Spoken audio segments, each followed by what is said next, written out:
Колко години покойният Нобелов лауреат доктор Алберт Швайцер бил попитан: „Докторе, какво не е наред с хората днес?“ Той замълчал за момент, след което казал: „Хората просто не мислят“. За това искам да поговоря с вас сега.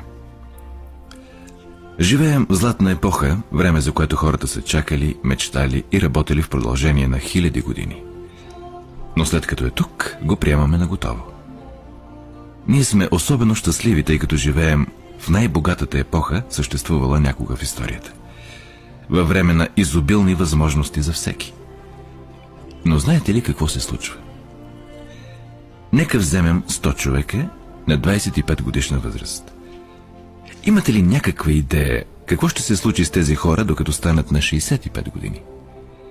Всички те, когато са били на 25, си мислили, че ще успеят в живота. Ако попитате всеки дали е искал да бъде успешен, ще ви каже да. И ще забележите, че е бил нетърпелив към живота и е имал онзи ярък пламък в очите и дръзко поведение. Животът му се струвал едно интересно приключение. Но до момента, в който тези 100 човека станат на 65, един ще бъде богат, 4 ще са финансово независими, 41 все още ще работят, 54 ще бъдат разорени. Помислете за момент. От 100 само 5 стават велики. Защо толкова много се провалят? Какво се е случило с пламъка в очите им, когато са били на 25? Какво е станало с мечтите, надеждите и плановете? И защо има такова отчаяние между това, което тези хора са искали да постигнат, и това, което всъщност са постигнали? Когато говорим за 5% постигнат успех, трябва да дефинираме успеха.